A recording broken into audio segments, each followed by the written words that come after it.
Hello and welcome to another episode of Just Gay Stuff. I'm Lauren. And I'm Jess. And I just want to say that I am obsessed with everybody writing into us and loving us from not only Australia, but all over the world. Yeah, crazy. So we've been asking since our very first Worst First Dates.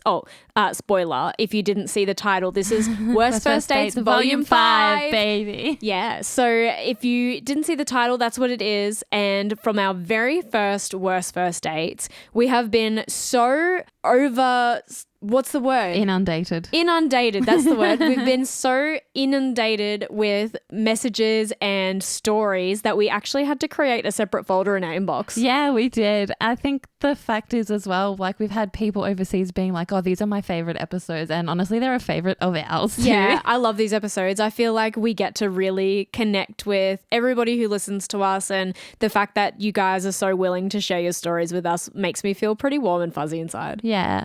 And since Lauren works a fun 9-to-5 job now, Jess has chosen all these ones. Oh yeah, I chose all these because I said to Lauren, it's time to do another Worst First Dates. I'm going to choose a bunch. So all the ones that Lauren is going to read, she is reading for the very first time. So my reactions will be fun. It's going to be hilarious. But I'm going to start because do you want to kick us off, babe? I am going to kick us off. Okay, so the very first story starts like this.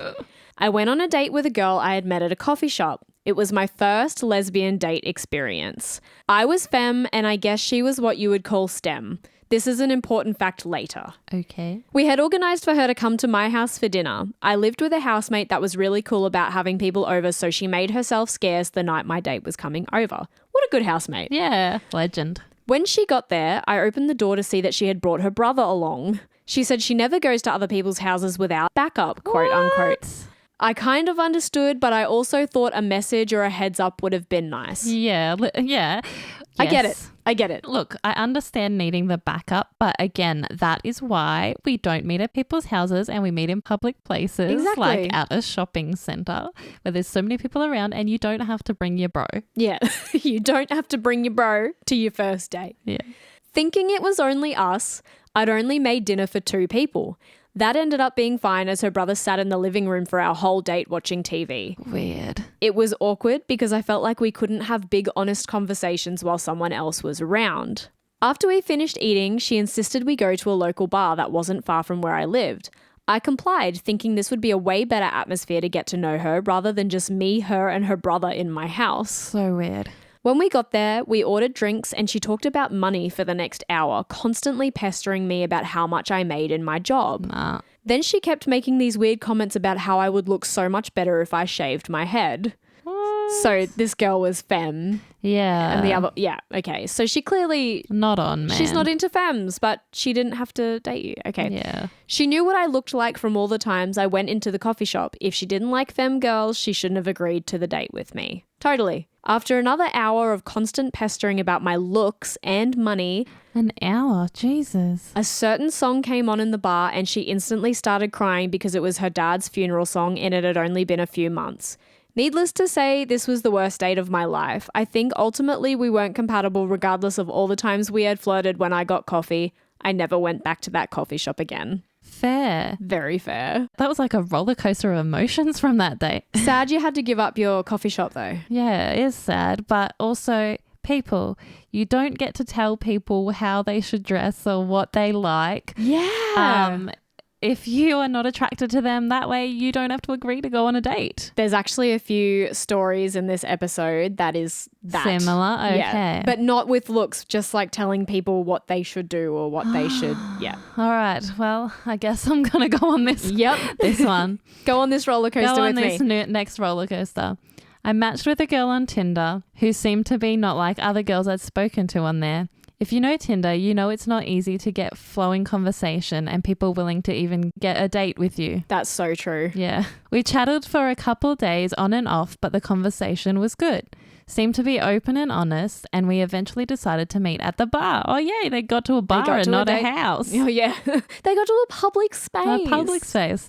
She looked extremely nervous, spent a lot of time on her phone, seemed anxious. She kept looking at the front door and people kept walking by us and saying hi to her, so I figured she just came here a lot. We got one drink in before whoever she was messaging arrived. She excuses herself for just a second, and 10 minutes later, she still isn't back. Just a second, quote unquote. Quote unquote.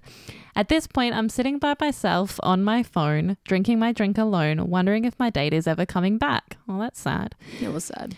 The bartender comes down to me and asks if this was meant to be a date or if she was a friend, as he'd never seen me here with her before. I told him, yeah, it was supposed to be a date. He then goes, well, that was her dealer. She's here every couple of days meeting with him. Your drink is on me if you want to get out of here.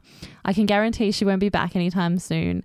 And if she is, you don't want to be around her. Well, I clearly got out of there real fast. She never messaged me again. Clearly, I was just accompanying her on a casual score.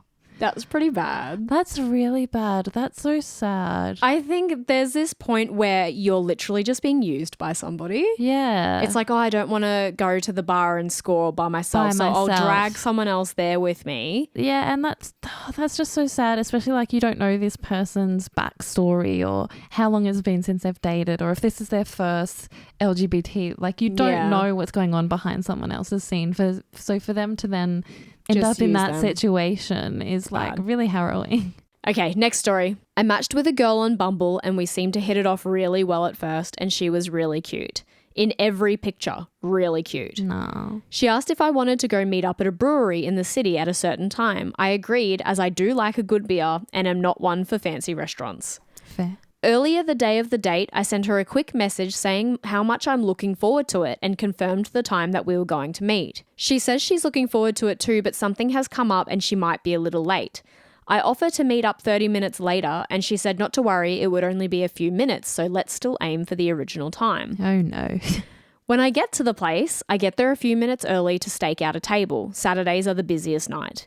I text her saying I'm early and where I am, but not to rush. She responds with, thanks, I'm just getting ready to leave my house, right on the time we were supposed to meet. Oh. I'm a little pissed because she already lived 45 minutes from the city, so I knew I was going to be sitting here waiting for her. I asked her if I can get an ETA and she said, Google is telling me about 40 minutes. Now I'm faced with the dilemma of do I sit by myself here like a goon for 40 plus minutes and wait for her, or do I just leave? Against my better judgment, I decided to stay and bought myself a couple of drinks and doom scrolled Facebook and messaged some friends. An hour later, she finally shows up, and while she is still cute, she didn't look anything like her photos. Whatever, I don't believe I'm shallow, so I'm happy to give her a shot. She's talking mostly about herself and not asking much about me, which is annoying, but not in itself a deal breaker. After chatting for a bit, we went to get another drink. On the way back from the bar, I somehow managed to trip and spill the entire beer all over my favourite shirt. She gives out a very half-hearted, oh no, before I excuse myself. I went to the bathroom and I tried my best to wash the beer out and held my shirt under the hand dryer to dry. I told the bartender my story and thankfully he comped me a drink. That was the best part of the night. Oh no. When I'm walking back, she's on her phone and looking concerned. Once the call is over, I ask her what's up and she says, my mother just called and said my great aunt is dying. I need to go. To this day, I'm still mad at myself for not calling her out on such a by-the-books bullshit cop-out, but in the heat of the moment, I was so stunned I couldn't think of anything and just said bye. I got home and realised that I waited 45 minutes at the bar by myself for a date that lasted 20 minutes. The following day, I sent her a message, which to this day is still sitting unread. Oh well, I guess it could have been worse, but it definitely could have been better. Yeah, wow. Even for that girl, though, I'm like, if you weren't that interested, like, why drive the hour? Yeah, I was like, that's a long way. But then I guess maybe something did happen, and because we're so ingrained to believe that those excuses are just lies. I think it's hard because obviously through like the whole society with catfish and everything, like you said, we are ingrained to believe that, and probably more so in our community as well. Yeah. Yeah. It is hard. I think dating's hard anyway. Dating is hard. Dating is terrifying. Yeah. I remember before I met you, the looming thought of trying to date or trying to find somebody with similar interests to myself was like this looming doom, because I felt like no one would love me and I would never find someone who liked the things I liked to the same degree, and I was just going to resign myself to being alone forever.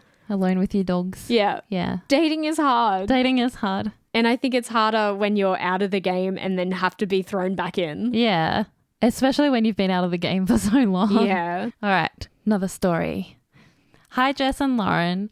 I'm not even really sure you could call this a date, but definitely was the worst experience of my life. Oh, okay. This one, I know this one because obviously I picked these. Yeah. This one is a bit sad and could be a bit triggering for people because it's kind of like touching on like bullying and harassment. So I just want to give a little trigger warning. Yeah. Skip if you're not in the right headspace. Yeah. Okay. Like it's not terrible. Like it is terrible, but it's not like dire, but it's still a sad circumstance. Okay. It was the very first time I had ever used Grindr. I matched with a guy that went to the same school as me and was in my grade, but at school he was never out. You could say I was the token camp guy that everyone knew was gay, probably before I even knew. All my friends were girls. I took dance and drama as a subject. You get the picture. Yep. I always thought this particular guy was cute, even though he was a bit of a dick in high school. I actually thought it was quite weird that he picked on me quite a bit in high school, but then matched with me on Grindr like 2 years after. I mean, I can see how that happened. I can see how it's weird, but then I can also, it's that thing, right? If we were all judged by who we were in high school, we would never move forward. Yeah. Yeah. We spoke for about 2 weeks on the app, talking about people we knew, things we had in common, things from high school, and honestly, I felt like we had a very genuine connection. He finally asked to meet up for a date, and I was ecstatic. I'd be wanting to ask him, but honestly, I'm still quite a shy person, and the fear of rejection was real. So when he asked, I was so happy. I still remember the feeling. Well, that feeling left straight away as soon as we met. I walked into the bar that we had decided to meet at to see him at a table full of friends he had in high school, and as soon as they saw me, they all started laughing, including the guy. I knew straight away I had been the butt of a prank. His friends had made a bet for him to join Grindr and get me to go on a date with him. Apparently my heartbreak over this whole situation was only worth a measly $50. I was absolutely shattered. More so that I'd been so stupid to think that someone like that who had bullied me in high school had changed. People can, but unfortunately for this person in this situation, it's not the case. I also think, I'm so sorry that this happened to you, but that person also has a sadder life that they're still trying to live their high school glory days. Yeah. So also they mention this in the next part, but internal homophobia. Yeah. So much. Props to you. That's what my first thought was. Yeah, reading that's what this. I was thinking too. Yeah. I do believe that to do that, you have to have some sort of internal homophobia. Yeah. Anyway, it hurt for a long time and I never used Grindr again.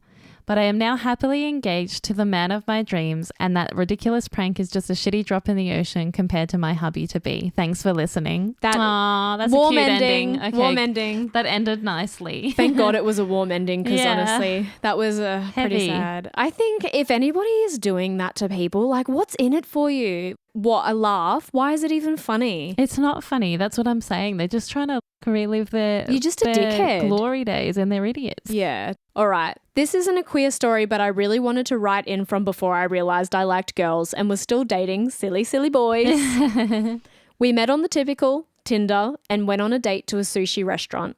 He picked me up and throughout the whole date kept telling me he knew he was an asshole and he knew he was immature, but at least he was honest and self-aware, so I should be grateful for that, right? Oh no, that's worse. He told me he was super surprised to get a date after joining the app, considering his only reason for joining was to troll girls. But when he saw me, he thought I was cute and decided to give it a shot. He told many other stories that were all equally as horrible and immature. When grabbing certain plates off the sushi train, he kept insisting on the plates I should eat, and every time I grabbed one on my own, made a weird noise of disgust like he didn't agree with my food choices. What the? After we finished eating, he insisted we walked around the shopping centre and asked if I wanted to go into Time Zone. I really liked Time Zone and considered myself to be quite good. After asking what games in Time Zone I liked, he took me to all the ones he liked and insisted he played by himself because he didn't want me to get upset if he beat me because, quotes, boys are always better than girls at arcade games. He didn't make the rules, that's just how it was. Oh, sure. I hate that comment because I feel like I am good at arcade games. You are good at arcade and games. PlayStation games. Yeah. I'm a nerd. Sorry. You should not apologize for being a nerd. This podcast is about authentically being yourself. That's true. So no apologies. That's why you love me. Yeah. Aww. Well, there's many reasons I love you, but yes. Aw, cute. Well, I should have just left then. But instead, I watched him play for an hour, gather his tickets, go to the booth, and get a heap of useless shit he could have just bought for less money than what he spent at Time Zone. After that, I did the most typical thing and faked an emergency. Told him I had to go and legged it out of there. I ended up bringing my mum to take me home. Worst date ever. He was immature, he was an asshole, and he was a complete waste of that evening of my life. Yeah. But in saying that, you have a great story to tell that is now on this podcast. The minute you started reading this story and this person was telling this story, I knew this person was already going to be worse than any person who isn't self-aware of them being an asshole. Oh, no. Because I'm like, I know of someone who dated someone who essentially did the same thing. This boy claimed to be a self-proclaimed asshole and be so self-aware, so you should be thankful, and then proceeded to control everything the other person did. It's like saying that you know it's true makes it better. It doesn't. No. If you're self-aware, you know that you need to curb that behavior, not just lean into it, bro. Come on. Yeah. Rolling straight on. Rolling on from that one. Hey, Jess and Lauren. This isn't a gay story, but I love your podcast. Oh, we love you. And these episodes, so I thought I'd give you one of my worst dates if you wanted to share it. Always. Of course we do. Always. I love when people are like, if you want to share. What? What? Of I course always we do. want to share. Yeah, these are Have you listened to our podcast? We share everything. It's too much maybe sometimes. No, I think we are in the right. The right amounts of everything. The right realm. We're in the realm. We're in the realm.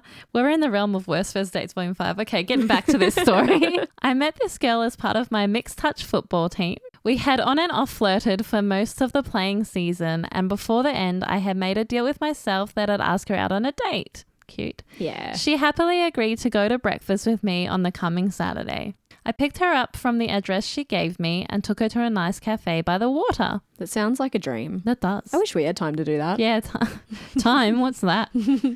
It was my favourite place to go for breakfast, usually with my mates after the gym. Throughout the meal, she really threw me into a spin as she started talking so openly and sexually and telling me all these kinky things she liked to do. Okay, forward. For a guy, I wouldn't say I'm conservative, but the way she was saying and describing things was even making me uncomfortable, especially over breakfast. Yeah, that's a lot. And for a first date. Is sexual conversation more a dinner conversation? I don't know, but I feel like you can set the mood more in a dinner conversation. As opposed to a breakfast conversation? Well, yeah, I don't know. Would you like some kink with your avo on toast? No. But you could have kink with your red wine and steak. Yeah. So, I don't know. Why is it socially more acceptable to be overly sexual and flirtatious over dinner? Or dessert? Definitely dessert. I think... Because you could eat dessert off a person. That's true. You could eat avocado off a person. Might not taste as good. Might not be as sexy. Yeah. When we had finished, I realized that I left my wallet in my gym bag. Oh no. Forgot your wallet. Oh no. So stupid. After apologizing profusely, she happily paid for our meal and I drove her home. When we got there, she invited me inside and I felt like I couldn't refuse as she had just done me a massive favor and paid for our breakfast, when really I would have liked to because I asked her on the date. That's fair. Chivalrous. That's fair. See, chivalry's not dead. No, and look, we all accidentally forget things sometimes. Although if I was things all the time. If I was to forget my wallet, that means I also forgot my phone and my driver's license and my Medicare card. Driven in the first place. Oops. Things heated up pretty fast, and an hour later, after what I would describe as the dirtiest sex I've had in my life. After breakfast. Yep. Well, they've already had their morning coffee. It's fine. Her phone dinged, and when she read the messages, she started panicking. "You have to leave," she screamed at me, because her boyfriend had gotten off work early and was on his way home and will kick her out if he finds out. No. I was waiting for your response on this because I've read all these. No. That's terrible. No. I don't condone any sort of cheating because absolutely not. If anybody has listened to us from day one, they know that it happened to me and to Lauren, and yeah, we don't condone cheaters. No. Hold on, I need a moment. Got to be open about this stuff. People might be into it if you're open about it. Yeah. Like, I mean, also her boyfriend needs to be in on it. The communication on everything. This was the first time I had ever heard of a boyfriend, and then I realized I just slept with her in her boyfriend's bed at her boyfriend's house. Oh, gosh. It just goes from bad to worse. It does. I legged it out of there so quick that when I reversed out of the driveway, I accidentally took out the mailbox.